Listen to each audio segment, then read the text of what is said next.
Hey guys, the Guyanese Critic coming to you live from Skeldon, Berbicians. You're just behind me. You're hearing the voice of the Minister of Agriculture briefing a lot of the residents here. Many of these people, sugar workers, on the Vice President's visit was the reason for the Vice President.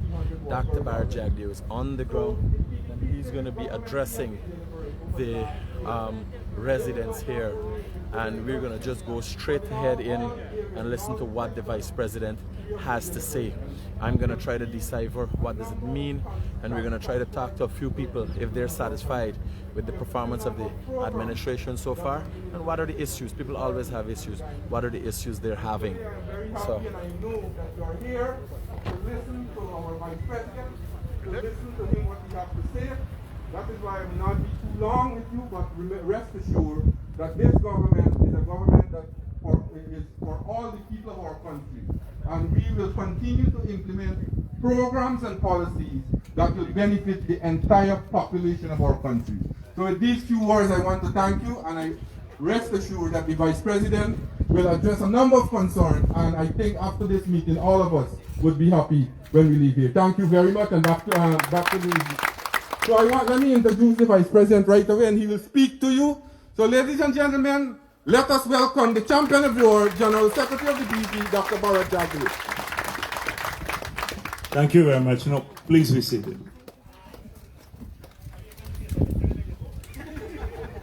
Well, thank you very much.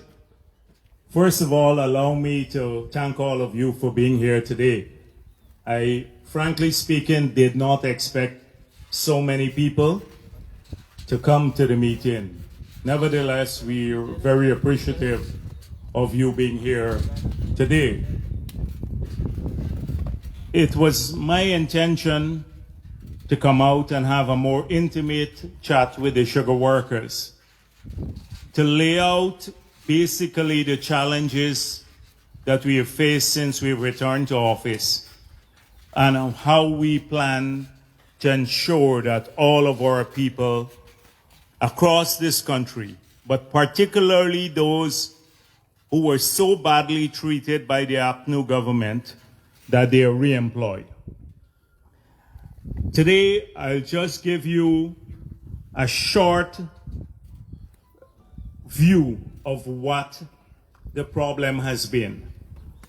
So you know, we came into government August of last year, after a protracted period of APNU trying to steal the elections. When the entire world, the entire international community stood with us, nevertheless, they held on to office. And they sought to make this a race issue. But it was never about race.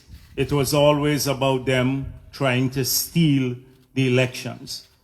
And as we had pointed out in the campaign in 2015, that they had not changed the essence of that party. For 3 decades, through undemocratic practices, they held on to power and they kept Chedi Jagan out of office.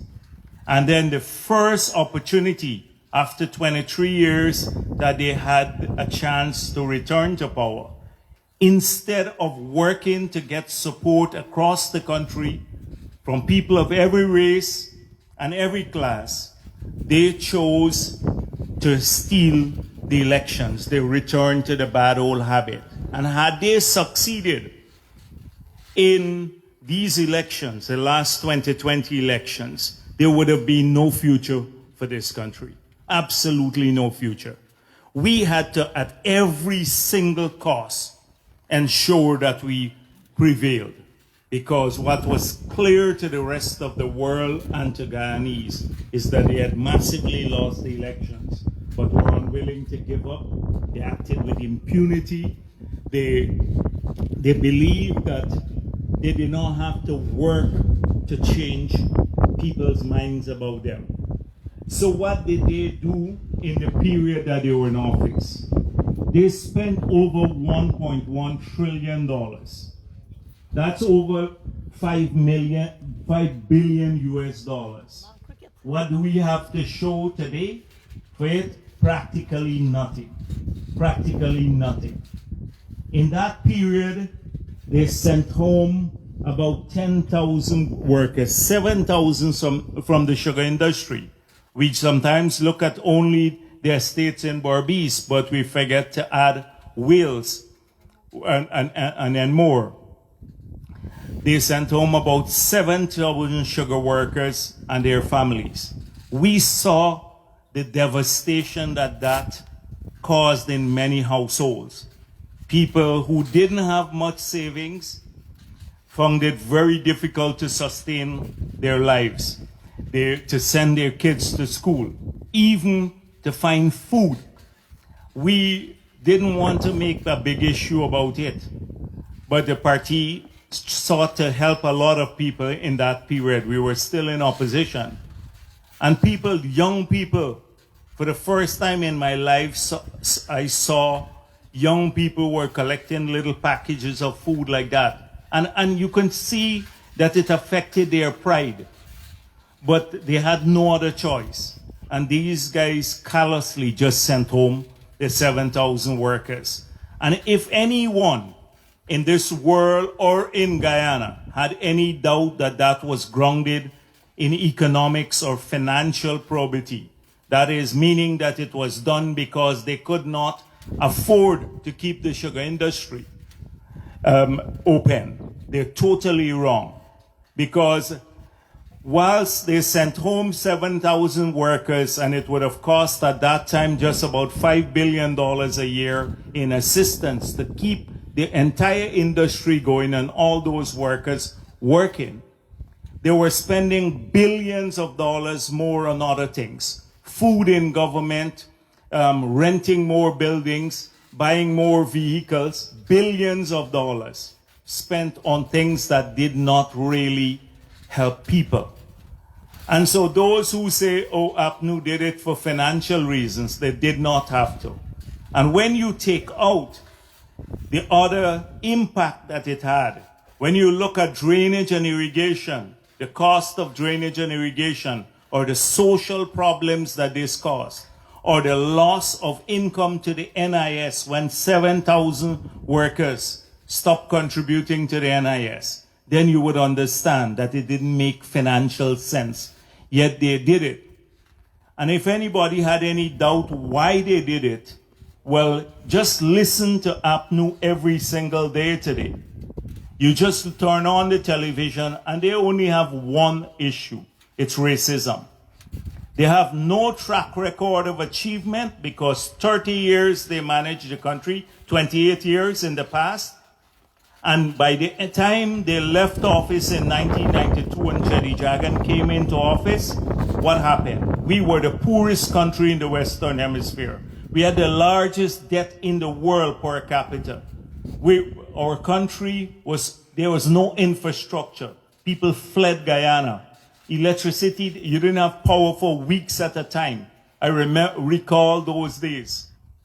They had no achievement in the 28 years of progress. And then in 5 years again, they came in, took over a thriving economy, totally thriving, one of the fastest growing countries in the Western Hemisphere, with the lowest debt because we had repaid most of the debt.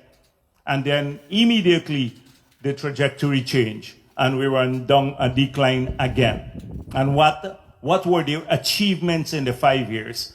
Over 40,000 people. We used to say 30,000 on the campaign trail, but now we understand it's more than 40,000 people in Guyana lost their jobs, not just in sugar, but in other industries. They put on about $20 billion of taxes on water, electricity, medical services, transport into the interior, etc. Remove the water subsidy from the pensioner. Remove the cash grant to the school kids. That was what they did in that area. I don't want to spend too much time going back to that period. But now that we have taken over, immediately we had to address a $93 billion debt that they borrowed from the central bank. They talk about Gaisuko being indebted. Well, to finance the $1.1 trillion, they borrowed $93 billion, and we had to address that. That's the first thing when we took office.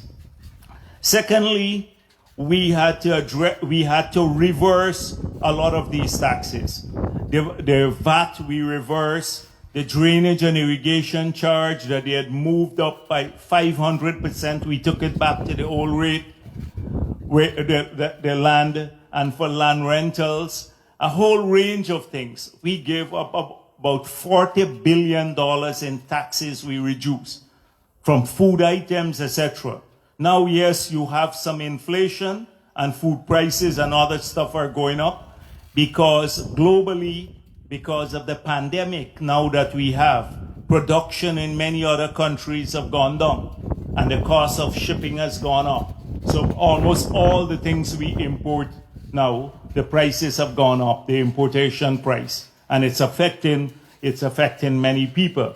But in that period, when those importation was low, the taxes were very high on people, and we had to remove a lot of those things.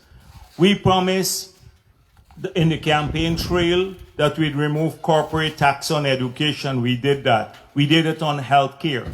We promised that we'd give every school child, by the end of this 5-year term, $50,000 per child. And we have just started back. We started from zero. They had removed it to $15,000. And we intend to get up to $50,000 in the 5 years for every school child. And we have extended it to even those kids who are going to private schools. We promise we will double old age pension. We increase it by 25% in the first year.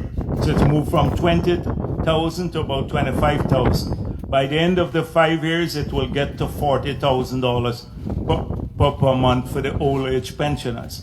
Every single thing that we promised, 6,000 scholars, we promised 20,000 scholarships. In the first year, we have given out 6,000 scholarships already. And we promise free university education by the end of the term, and we will do that too. So we have been busy fulfilling a lot of the promises. And it's very difficult because in this period we've had several setbacks. We've had a flood where we just had to spend $10 billion giving flood assistance. And mainly in Berbice, it's about $8 billion in direct assistance to people so they can go back to the crops and to household, those who are affected. Now, we've had a lot of confusion about this. It's over 60,000 people that will benefit. APNU, when you had floods, would never give anyone anything. But we sat down, we discussed this. My office and the president's office, we made the allocations. And now we're getting some problems because some people who shouldn't have gotten it have taken some of the money. But we intend to track that down. And maybe some others who should get it, they were not on the list. So I want to assure you that what we will do, we'll try to make sure. But it's very difficult when you have 60,000 people and you have to rely on them telling you whether they lost anything or not. You know what happens in that situation. People who didn't even plant rice lost rice and stuff like that. And so it's very, very hard for us. And we will not tolerate any corruption. But you would have people who will slip through because we can't know about everybody. But we had the floods. Then we have this COVID. This COVID it was one of the first things that we had to address as soon as we took office because APNU had just shut down the country totally. And we recognize if we took that approach, then a lot of people, if we shut down all economic activities, then more people will suffer because they would not have employment, they wouldn't be able to go out. So we opted for a balanced approach. we've spent a lot of money on building testing capabilities, expanding ICUs, making sure that we have better treatment in the hospital regimes. You recall the fiasco where they took up over $1 billion and spent it on a hotel in Lilendal to convert into the COVID hospital. Didn't have anything whatsoever, even oxygen flowing through. So, which is crucial to maintain people's stability should they have the extreme form of COVID. And we had to go and seek the vaccine. We tried to get vaccines from the US. Nothing. We tried to get from every country in the developed world. Canada bought out 10 times more than they needed. The United States banned the export. So we couldn't find vaccine anywhere. Then we got some from India, we got some from China, we brought from Russia because we had to get our people vaccinated too. And the vaccine saved lives. Vaccine saved lives. You're gonna have some people with the vaccine, you can still catch COVID. But the evidence has shown you that most 90-something% of the people who are vaccinated, they don't develop the extreme form of COVID to kill you and to hospitalize you. And that is why when you look at the statistics now, although we have seen an increase in COVID cases and deaths, over 90% of the people who have died or are hospitalized now are unvaccinated. But unless all of our people get vaccinated, then we cannot really come out at the end of the curve. We cannot exit this pandemic. So we have to encourage people. You have a lot of rumors going around, that the vaccines kill people. In the United States of America, you have about several hundred millions of people. In India, maybe about 600 million people. We don't even have 1 million people are vaccinated. In China, over 800 million people. Billions of people across the world have been vaccinated. And the evidence is clear. Some people said, they want to put a microchip to track you in the vaccine. Well, your cell phone could be used to track you. Anybody who has a cell phone, it's a smartphone. You don't need a microchip in a vaccine to track you. And we've been taking vaccines since we were babies. All of our children get vaccinated. Now we are trying to get the young ones because we got some vaccines out of the US, the Pfizer vaccine, and from the